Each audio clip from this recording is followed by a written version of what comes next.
ఏది అయినా ట్రై చెయ్యి ఆచి చికెన్ మసాలా. ఆచి చికెన్ మసాలా.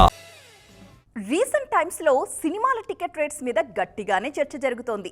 కొన్ని సినిమాలు టికెట్ రేట్స్ భారీగా పెంచడం కారణంగా నష్టపోయాం అన్న వాదన కూడా ఉంది.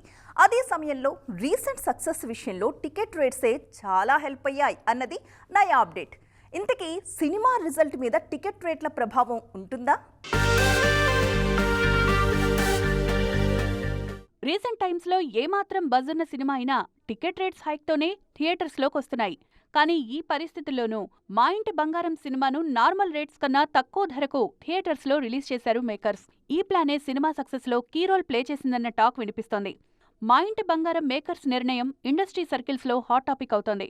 సాధారణంగా ఈ రేంజ్ సినిమాకు మినిమం హైక్ ఎక్స్పెక్ట్ చేస్తారు మేకర్స్. కానీ అలాంటి ఆలోచన లేకుండా సినిమా లాంగ్ రన్ కోసం ప్లాన్ చేసింది మూవీ టీమ్. ఫ్యామిలీ ఆడియన్స్ ను అట్రాక్ట్ చేసేందుకు రెగ్యులర్ రేట్స్ కన్నా తక్కువ ధరకు సినిమాను థియేటర్స్ లో ప్రదర్శిస్తోంది. రీసెంట్ గా పాన్ ఇండియా సెన్సేషన్ గా మారిన ధురంధర్ సిరీస్ మూవీని కూడా ఎలాంటి హైక్స్ లేకుండానే రిలీజ్ చేశారు మేకర్స్. ఆ సినిమాలు బాక్సాఫీస్ దగ్గర కనకవర్షం కురిపించాయి. మీడియం రేంజ్ సినిమాల విషయంలో నార్మల్ రేట్స్కే సినిమా రిలీజ్ చేయడం మంచిదన్న అభిప్రాయం ఇండస్ట్రీ జనాల్లో ఎప్పటినుంచో ఉంది. రేట్లు పెంచితే 1-2 రోజులు మంచి వసూళ్లొచ్చినా లాంగ్ రన్ అసాధ్యమన్న అభిప్రాయానికి వచ్చేశారు.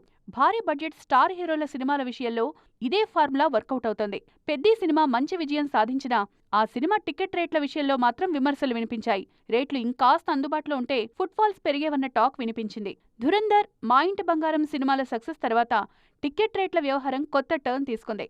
ఈ ఎక్స్పీరియన్స్ల తర్వాత ఏ సినిమా అయినా సరైన కంటెంట్తో రీజనబుల్ టికెట్ రేట్స్తో రిలీజ్ అయితే ఆడియన్స్ థియేటర్లకు వస్తారని ప్రూవ్ అయింది.